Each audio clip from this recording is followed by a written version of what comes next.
early on the morning of November 22nd, 1983. A hospital worker witnessed a terrible sight. 15-year-old Linda Mann was a typical teenager, quiet but popular. She liked school and enjoyed being with friends.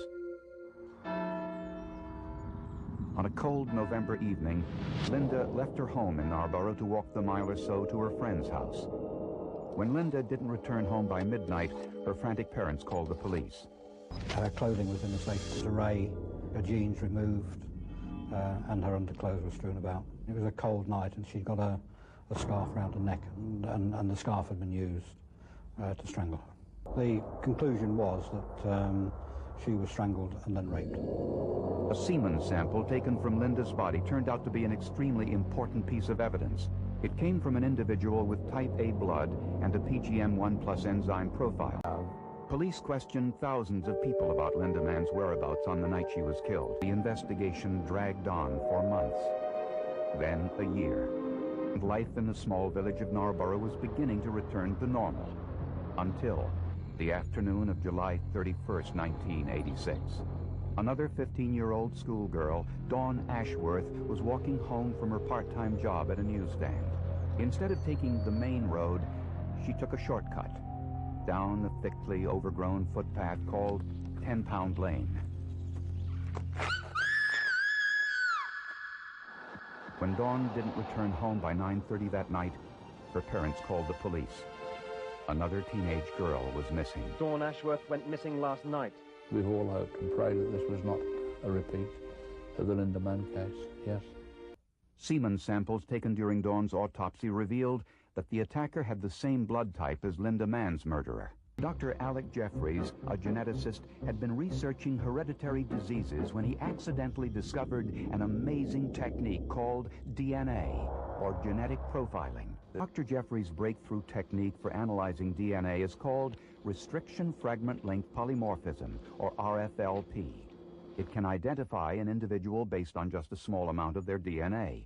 DNA that can come from semen, blood, hair roots, and other cells. DNA manhunt. Police sent letters to all men between the ages of 13 and 33 living in the villages of Narborough and Enderby. The letter asked each man to volunteer for a blood and saliva test. Some have called it a genetic dragnet. It is voluntary, and we are, appealing to the people to come forward. I'm sure they expected that the real killer, if he was indeed a resident of the villages, would probably try to escape responsibility of giving a blood sample.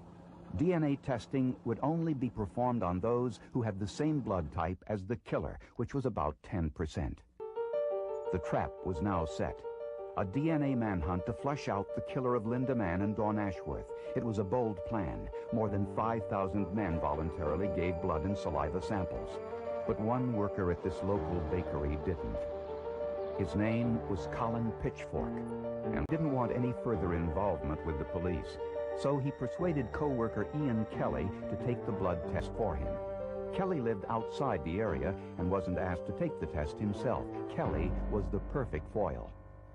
Ian Kelly then took the blood test for Colin Pitchfork. Of the more than 5,000 men who voluntarily gave blood and saliva samples, none matched the profile of the murderer. But no one could anticipate what would happen next. On a summer's evening, 1 year after Dawn Ashworth was found brutally raped and murdered, Ian Kelly joined fellow bakery workers at this local pub. And the conversation turned to the DNA manhunt. A young woman in the group overheard Kelly bragging that he had taken the blood test for Colin Pitchfork. Police quickly located Pitchfork to question him about the blood test and what he might know about the two murders. Within a very short time, he confessed to killing both Linda Mann and Dawn Ashworth. Colin Pitchfork was the last man to take a blood test in the investigation of the Mann Ashworth murders. The DNA typing showed, to no one's surprise, Pitchfork was a perfect match. On January 22nd, 1988, Colin Pitchfork became the first person ever to be convicted in a murder case solved by DNA profiling, and was sentenced to life in prison.